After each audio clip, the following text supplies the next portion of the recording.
Hello, Poland.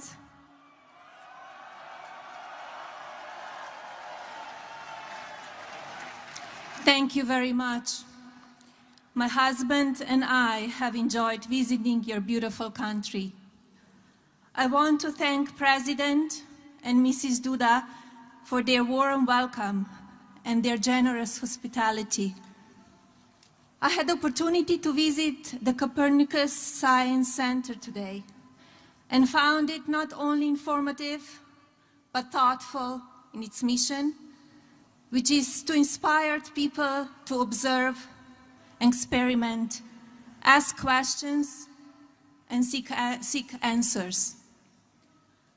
I can think of no better purpose for such a wonderful science center.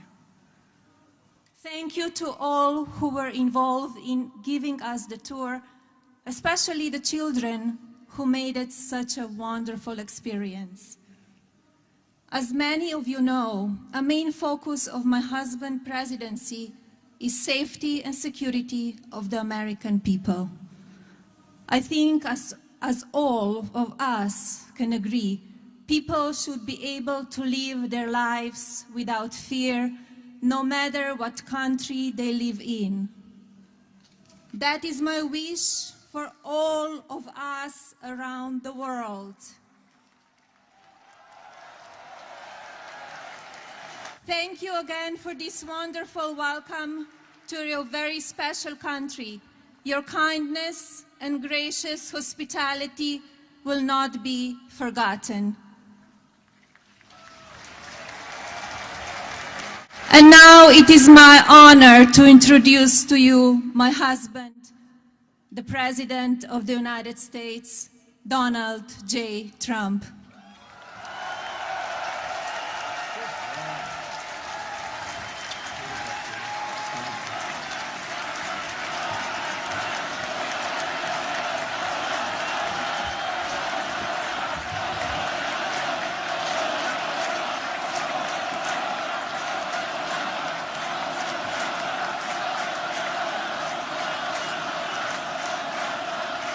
Thank you very much. That's so nice.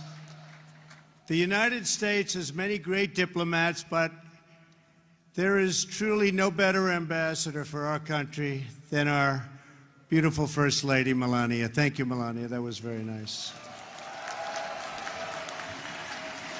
We've come to your nation to deliver a very important message. America loves Poland, and America loves the Polish people. Thank you.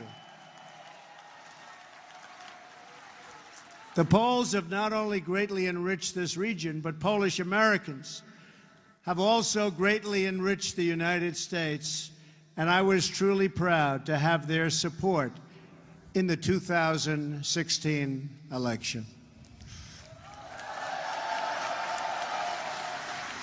It is a profound honor to stand in this city by this monument to the Warsaw Uprising and to address the Polish nation that so many generations have dreamed of, a Poland that is safe, strong, and free.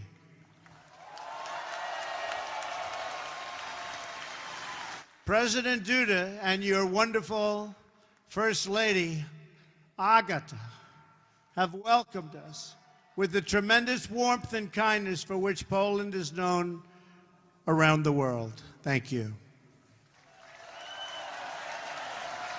I sincere, and I mean sincerely, thank both of them, and to Prime Minister Szydło, a very special thanks also. We are pleased that former President Lech Walesa, so famous for leading the Solidarity movement, has joined us today also. Thank you. Thank you. Thank you. On behalf of all Americans, let me also thank the entire Polish people for the generosity you have shown in welcoming our soldiers to your country. These soldiers are not only brave defenders of freedom, but also symbols of America's commitment to your security and your place in a strong and democratic Europe.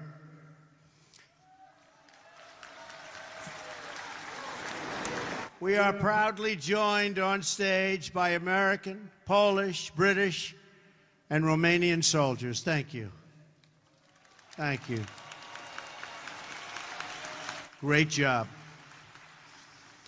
President Duda and I have just come from an incredibly successful meeting with the leaders participating in the 3 Cs initiative. To the citizens of this great region, America is eager to expand our partnership with you. We welcome stronger ties of trade and commerce as you grow your economies. And we are committed to securing your access to alternate sources of energy, so Poland and its neighbors are never again held hostage to a single supplier of energy.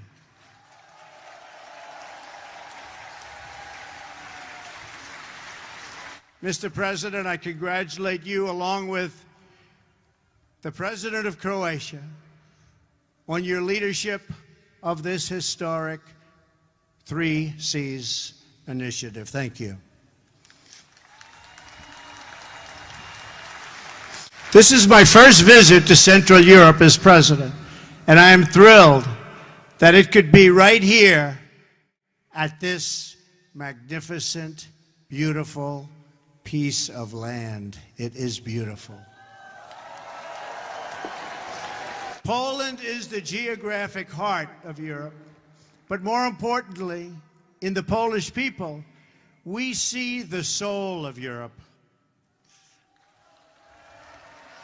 Your nation is great because your spirit is great, and your spirit is strong.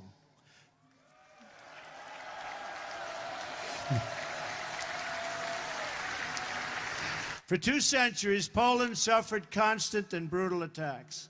But while Poland could be invaded and occupied, and its borders even erased from the map, it could never be erased from history or from your hearts.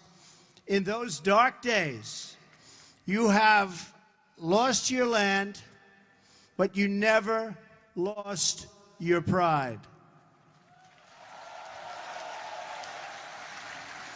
So it is with this true admiration that I can say today that from the farms and villages of your countryside to the cathedrals and squares of your great cities, Poland lives, Poland prospers, and Poland prevails. Despite every effort to transform you, oppress you, or destroy you, you endured and overcame. You are the proud nation of Copernicus.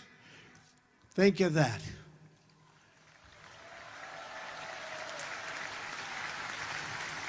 Chopin, St. John Paul II. Poland is a land of great heroes.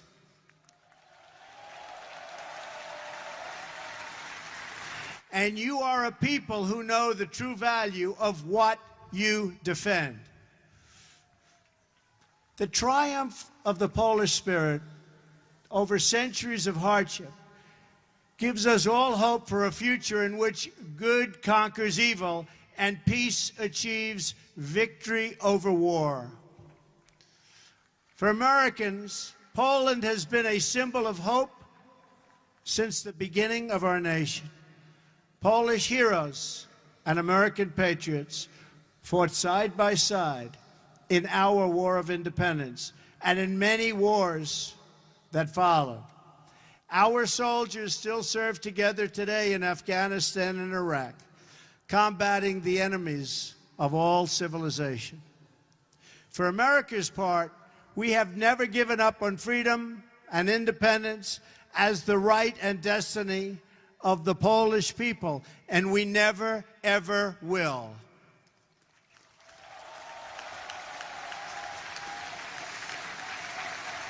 Our two countries share a special bond forged by unique histories and national characters.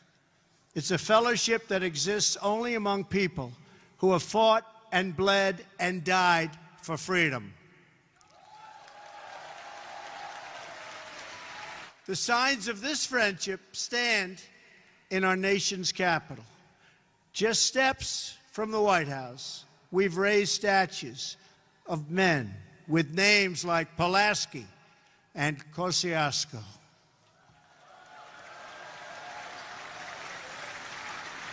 The same is true in Warsaw, where street signs carry the name of George Washington and a monument stands to one of the world's greatest heroes, Ronald Reagan.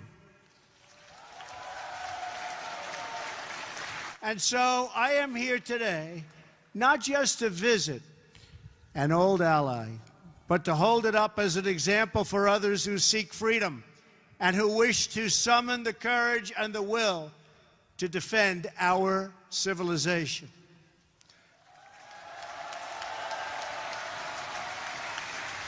The story of Poland is the story of a people who have never lost hope, who have never been broken, and who have never, ever forgotten who they are.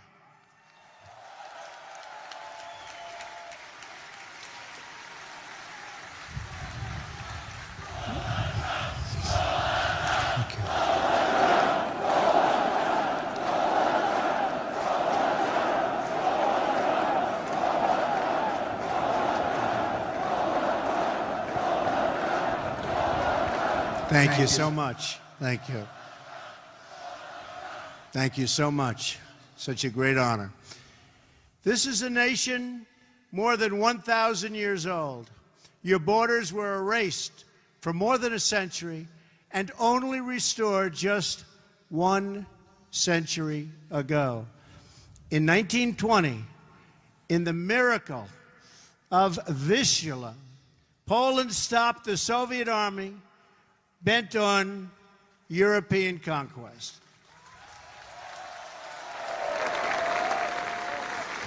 Then, 19 years later, in 1939, you were invaded yet again, this time by Nazi Germany from the west and the Soviet Union from the east.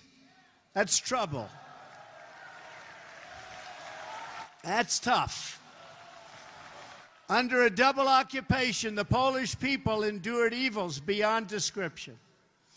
The Katyn Forest Massacre, the occupations, the Holocaust, the Warsaw Ghetto, and the Warsaw Ghetto Uprising, the destruction of this beautiful capital city, and the deaths of nearly 1 in 5 Polish people.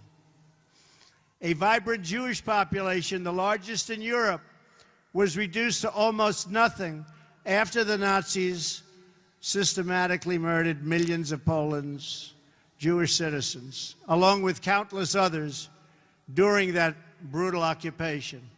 In the summer of 1944, the Nazi and Soviet armies were preparing for a terrible and bloody battle right here in Warsaw.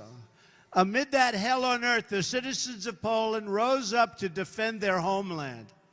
I am deeply honored to be joined on stage today by veterans and heroes of the Warsaw Uprising.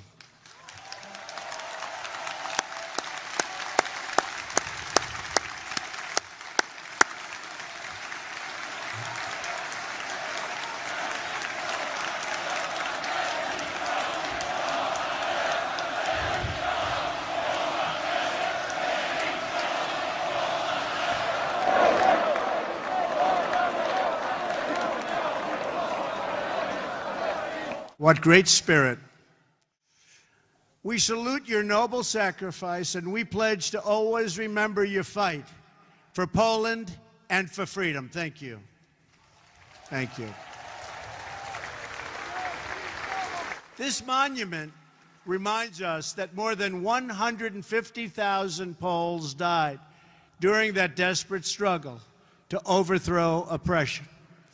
From the other side of the river, the Soviet armed forces stopped and waited. They watched as the Nazis ruthlessly destroyed the city, viciously murdering men, women, and children. They tried to destroy this nation forever by shattering its will to survive. But there is a courage and a strength deep in the Polish character that no one could destroy. The Polish martyr, Bishop Michael Kozel, said it well: more horrifying than a defeat of arms is a collapse of the human spirit. Through 4 decades of communist rule, Poland and the other captive nations of Europe endured a brutal campaign to demolish freedom, your faith, your laws, your history, your identity, indeed the very essence of your culture and your humanity. Yet through it all, you never lost that spirit.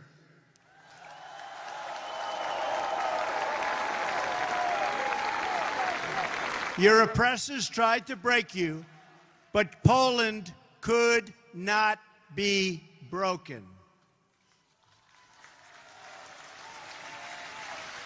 And when the day came on June 2nd, 1979, and 1 million Poles gathered around Victory Square for their very first Mass with their Polish Pope, that day every communist in Warsaw must have known that their oppressive system would soon come crashing down. They must have known it at the exact moment during Pope John Paul II's sermon, when 1 million Polish men, women, and children suddenly raised their voices in a single prayer. 1 million Polish people did not ask for wealth.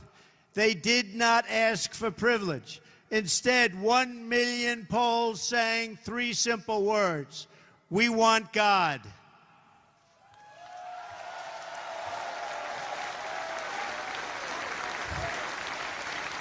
In those words, the Polish people recalled the promise of a better future. They found new courage to face down their oppressors. And they found the words to declare that Poland would be Poland once again. As I stand here today before this incredible crowd, this faithful nation, we can still hear those voices that echo through history. Their message is as true today as ever. The people of Poland, the people of America, and the people of Europe still cry out, we want God.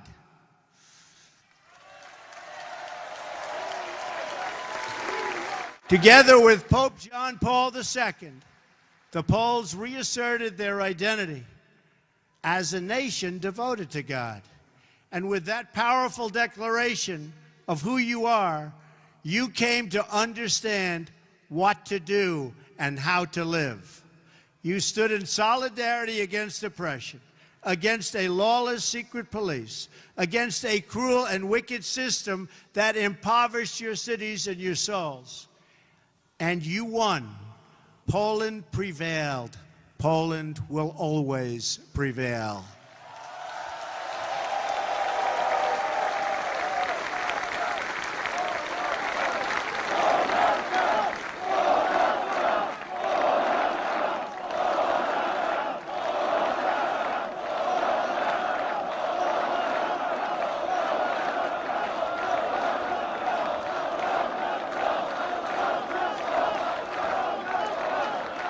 Thank you. You were supported in that victory over communism by a strong alliance of free nations in the West that defied tyranny. Now among the most committed members of the NATO alliance, Poland has resumed its place as a leading nation of a Europe that is strong, whole, and free. A strong Poland is a blessing to the nations of Europe, and they know that. A strong Europe is a blessing to the West and to the world.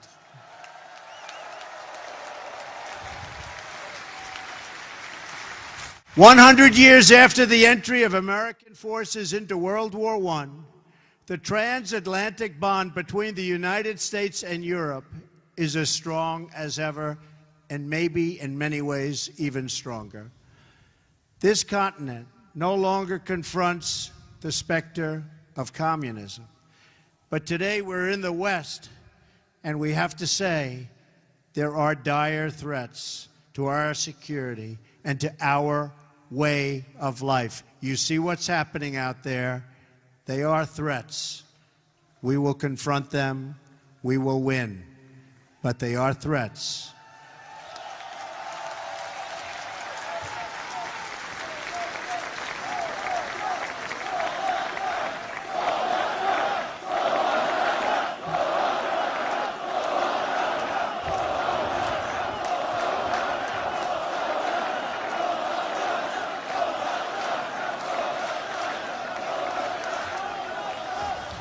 We are confronted by another oppressive ideology, one that seeks to export terrorism and extremism all around the globe. America and Europe have suffered one terror attack after another. We're going to get it to stop.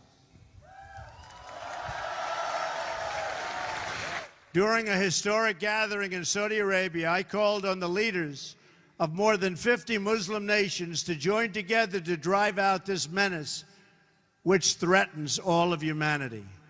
We must stand united against these shared enemies to strip them of their territory and their funding and their networks and any form of ideological support that they may have.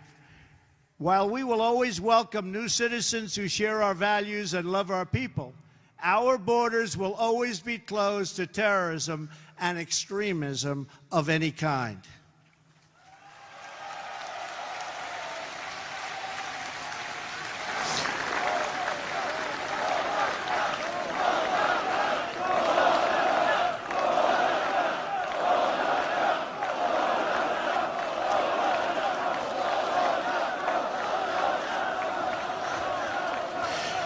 We are fighting hard against radical Islamic terrorism, and we will prevail. We cannot accept those who reject our values and who use hatred to justify violence against the innocent. Today, the West is also confronted by the powers that seek to test our will, undermine our confidence, and challenge our interests. To meet new forms of aggression, including propaganda, financial crimes, and cyber warfare, we must adapt our alliance to compete effectively in new ways and on all new battlefields.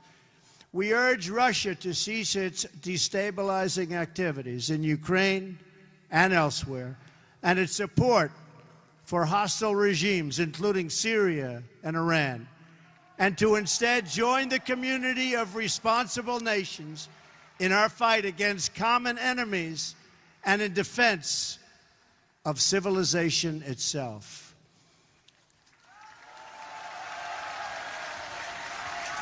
Finally, on both sides of the Atlantic, our citizens are confronted by yet another danger, one firmly within our control.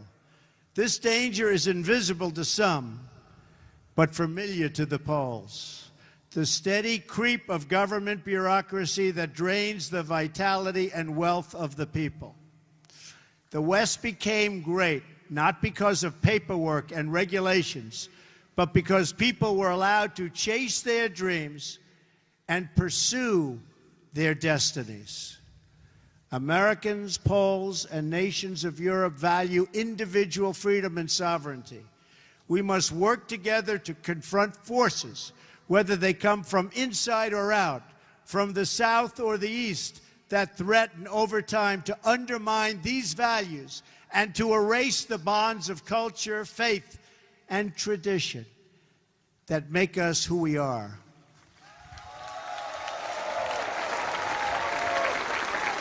If left unchecked, these forces will undermine our courage, sap our spirit, and weaken our will to defend ourselves and our societies. But just as our adversaries and enemies of the past learned here in Poland, we know that these forces, too, are doomed to fail if we want them to fail. And we do indeed want them to fail.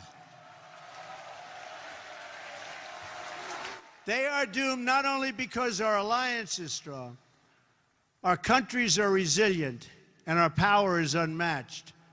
Through all of that, you have to say everything is true.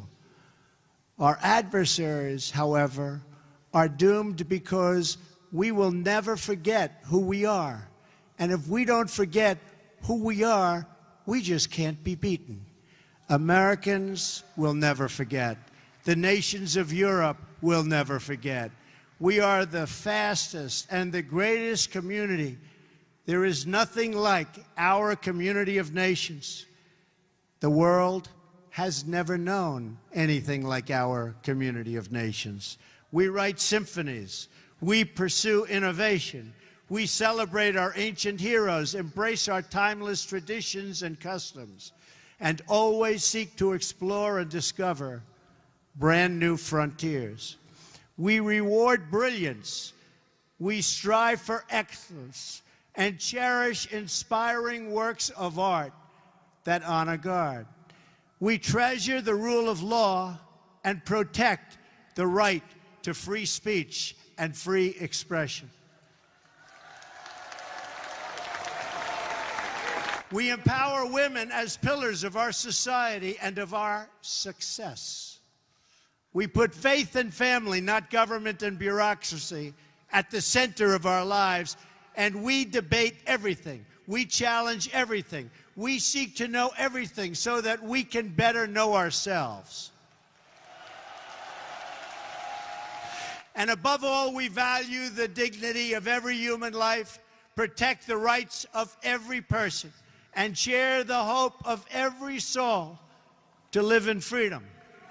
That is who we are. Those are the priceless ties that bind us together as nations, as allies, and as a civilization. What we have, what we inherited from our, and you know this better than anybody, and you see it today with this incredible group of people. What we've inherited from our ancestors has never existed to this extent before. And if we fail to preserve it, it will never, ever exist again. So we cannot fail. This great community of nations has something else in common. In every one of them, it is the people, not the powerful, who have always formed the foundation of freedom and the cornerstone of our defense. The people have been that foundation here in Poland, as they were right here in Warsaw. And they were the foundation from the very, very beginning in America. Our citizens did not win freedom together, did not survive horrors together, did not face down evil together, only to lose our freedom to a lack of pride and confidence in our values. We did not, and we will not. We will never back down.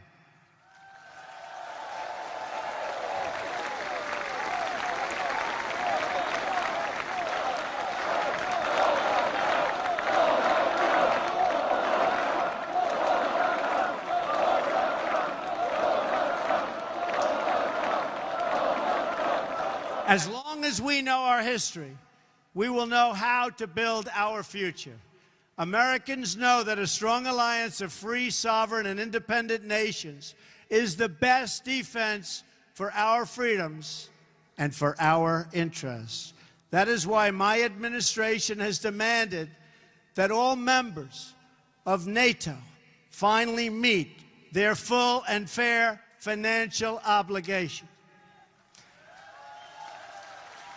As a result of this insistence, billions of dollars more have begun to pour into NATO. In fact, people are shocked, but billions and billions of dollars more coming in from countries that, in my opinion, would not have been paying so quickly.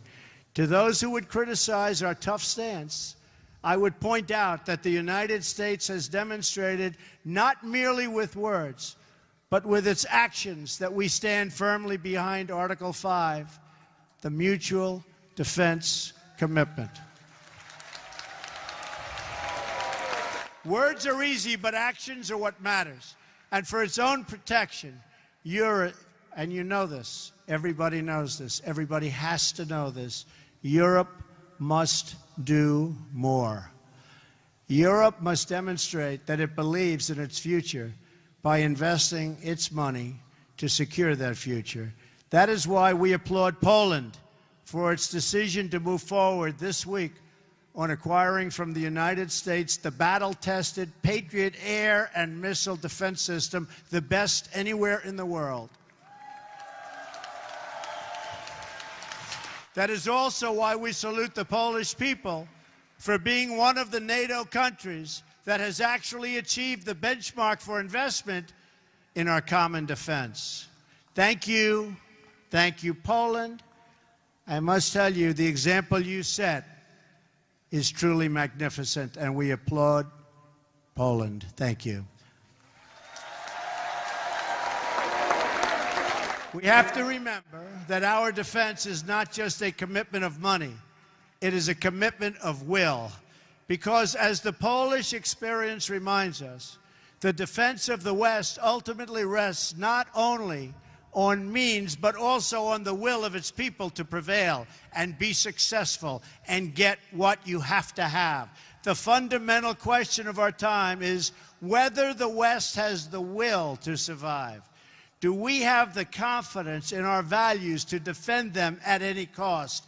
Do we have enough respect for our citizens to protect our borders?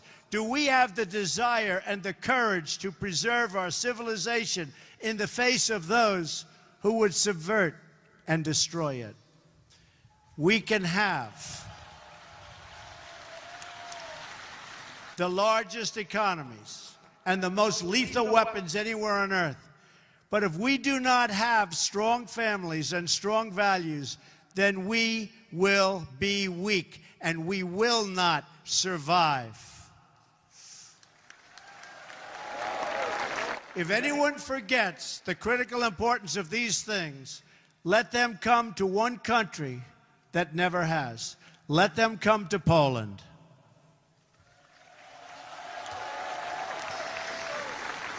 And let them come here to Warsaw and learn the story of the Warsaw Uprising. When they do, they should learn about Jerusalem Avenue. In August of 1944, Jerusalem Avenue was one of the main roads running east and west through this city, just as it is today. Control of that road was crucially important to both sides in the battle for Warsaw. The German military wanted it as their most direct route to move troops and to form a very strong front. And for the Polish Home Army, the ability to pass north and south across that street was critical to keep the center of the city and the uprising itself from being split apart and destroyed. Every night, the Poles put up sandbags amid machine gun fire, and it was horrendous fire, to protect a narrow passage across Jerusalem Avenue. Every day, the enemy forces knocked them down again and again and again. Then the Poles dug a trench. Finally, they built a barricade. And the brave Polish fighters began to flow across Jerusalem Avenue. That narrow passageway, just a few feet wide, was the fragile link that kept the uprising alive. Between its walls, a constant stream of citizens and freedom fighters made their perilous sprints. They ran across that street. They ran through that street. They ran under that street, all to defend the city. The far side was several yards away, recalled one young Polish woman named Greta.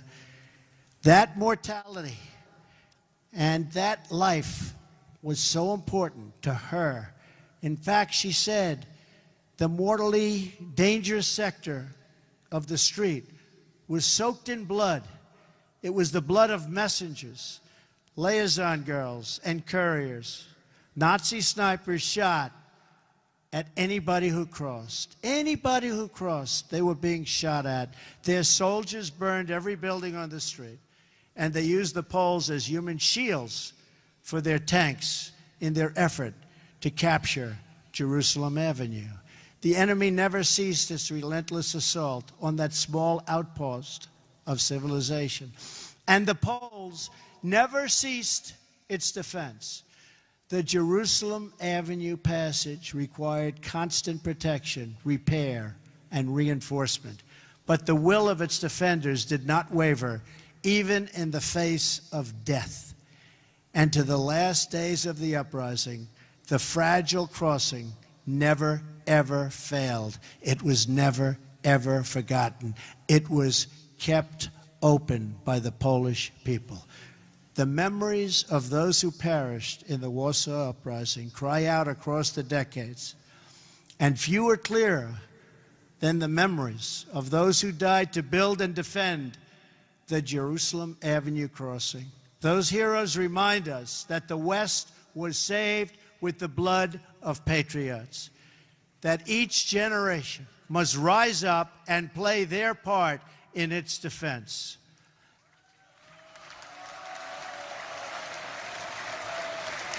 And that every foot of ground and every last inch of civilization is worth defending with your life.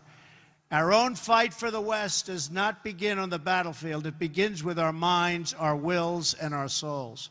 Today, the ties that unite our civilization are no less vital and demand no less defense than that bare shred of land on which the hope of Poland once totally rested. Our freedom, our civilization, and our survival depend on these bonds of history, culture, and memory. And today as ever, Poland is in our heart, and its people are in that fight.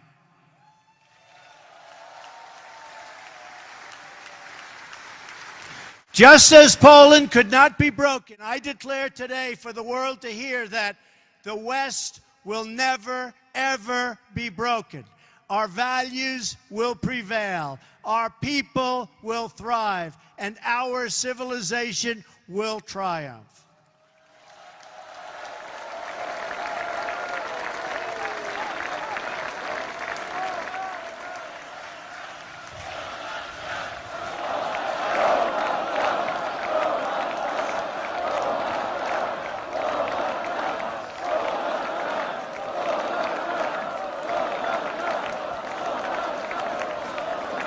Thank you. So together, let us all fight like the Poles, for family, for freedom, for country, and for God. Thank you. God bless you. God bless the Polish people. God bless our allies. And God bless the United States of America. Thank you. God bless you. Thank you very much.